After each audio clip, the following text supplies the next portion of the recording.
നമസ്കാരം. മൂന്നാം പിണറായി സർക്കാരിനെ അധികാരത്തിലെത്തിക്കാൻ ആരെയും തലയും മുറുക്കി തയ്യാറെടുക്കുകയാണ് CPM. ഇത് സംബന്ധിച്ച് കൃത്യമായ നിർദ്ദേശം ജില്ലാ, ഏരിയ, ലോക്കൽ നേതൃത്വങ്ങൾക്ക് പാർട്ടി സംസ്ഥാന നേതൃത്വം നിർദ്ദേശം നൽകി കഴിഞ്ഞു. LDF ഭരിക്കുന്ന പഞ്ചായത്തുകൾ പ്രത്യേകം ശ്രദ്ധിക്കണമെന്നും ഭരണം നിലനിർത്തുന്ന തരത്തിലുള്ള കാര്യങ്ങളൊക്കെ അതീവ ശ്രദ്ധയോടെ നിർവഹിക്കണം എന്നതുമാണ് നിർദ്ദേശം. സംസ്ഥാന നേതൃത്വത്തിന്റെ നിർദ്ദേശത്തിന്റെ അടിസ്ഥാനത്തിൽ ഇനി മുതൽ ചേരുന്ന വിവിധ തലങ്ങളിലുള്ള കമ്മിറ്റികളിൽ ഇത് സംബന്ധിച്ച കാര്യങ്ങളും ചർച്ചയാകും. LDF ഭരിക്കുന്ന പഞ്ചായത്തുകളിൽ ഭരണം നിലനിർത്തുന്നതിന്റെ ഭാഗമായി പ്രത്യേക ക്ഷേമ പദ്ധതികൾ പ്രഖ്യാപിക്കാനും ആലോചനയുണ്ട്. പ്രധാന പ്രതിപക്ഷമായ UDF-നെ രാഷ്ട്രീയമായി കടന്നാക്രമിച്ച് പിന്നിലാക്കാനാണ് തീരുമാനം. കോൺഗ്രസിനുള്ളിലെ ഭിന്നാഭിപ്രായങ്ങളും മുഖ്യമന്ത്രി സ്ഥാനാർത്ഥിയെ ചൊല്ലിയുള്ള തർക്കങ്ങളും സംസ്ഥാന തലത്തിൽ ചർച്ചയാക്കാനാണ് പാർട്ടി തീരുമാനം. പ്രതിപക്ഷത്ത് ഐക്യമില്ലെന്ന് വരുത്തി തീർക്കുന്നതിൽ വിജയിച്ചാൽ മൂന്നാം സർക്കാർ എന്ന LDF ലക്ഷ്യം പകുതി നിറവേറ്റപ്പെടുമെന്നാണ് CPM വിലയിരുത്തൽ. ഇതിനു പുറമെ BJP-ക്കെതിരെയും കേന്ദ്ര ഏജൻസികൾക്കെതിരെയും സമരം സംഘടിപ്പിച്ച് BJP വിരുദ്ധത കൂടി ഉയർത്തിപ്പിടിക്കാനും ധാരണയായിട്ടുണ്ട്. ഇതിന്റെ ഭാഗമായി CPM ED ഓഫീസിലേക്ക് മാർച്ചും സംഘടിപ്പിച്ചിട്ടുണ്ട്. പഞ്ചായത്ത് തലത്തിൽ BJP-യുമായി ചില നീക്കുപോക്കുകൾ നടത്തണമെന്ന അഭിപ്രായം കൂടി CPM-നുണ്ട്. എന്നാൽ പാർട്ടിയിലെ ഒരു വിഭാഗം ഇതിനെതിരാണ്. BJP പേടി ഉയർത്തിക്കാട്ടി താഴെത്തട്ടിൽ ന്യൂനപക്ഷ വിഭാഗങ്ങളുടെ വോട്ടുകൾ LDF-ലേക്ക് വഴിമാറ്റണമെന്ന തരത്തിലുള്ള നീക്കങ്ങളും സജീവമാണ്. നിലവിലുള്ള മുനമ്പം വിഷയം അടക്കം മുൻനിർത്തി ന്യൂനപക്ഷങ്ങൾക്കിടയിൽ വിള്ളലുണ്ടായാൽ അത് തങ്ങൾക്ക് അനുകൂലമാകുമെന്നാണ് LDF നേതൃത്വം കരുതുന്നത്.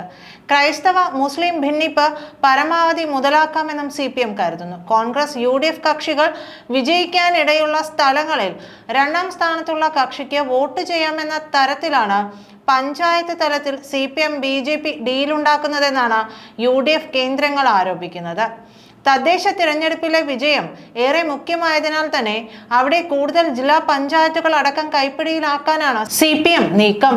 മുന്നണിക്കുള്ളിൽ ഭൂരിഭാഗം ഘടകകക്ഷികൾക്കും CPM-ന്റെ പല തീരുമാനങ്ങളോടും എതിർപ്പുണ്ട്. CPI RJD കക്ഷികൾ അത് പരസ്യമായി പ്രകടിപ്പിച്ചിരുന്നു.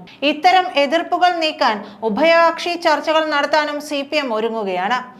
അങ്ങനെയുള്ള എതിർപ്പുകൾ ചർച്ചയിലൂടെ തീരുന്നില്ലെങ്കിൽ അവ അവഗണിച്ച് മുന്നോട്ട് പോകാനാണ് പാർട്ടി തീരുമാനം.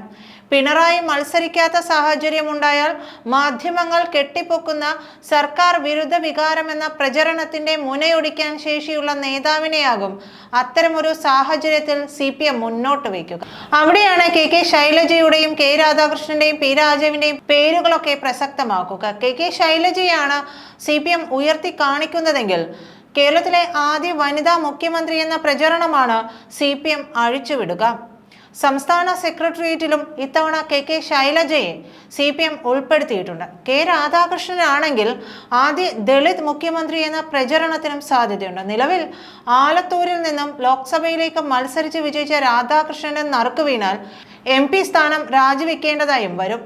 നായനാർ മന്ത്രിസഭയിൽ പിണറായി വിജയനൊപ്പം മന്ത്രിയായി പ്രവർത്തിച്ച പാരമ്പര്യവും K രാധാകൃഷ്ണനുണ്ട്.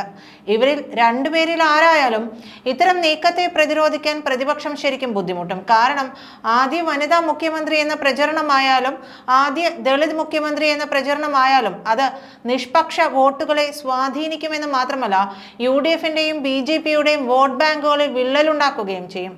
പ്രതിപക്ഷം ഭയക്കുന്നതും അതുതന്നെയാണ്. നന്ദി.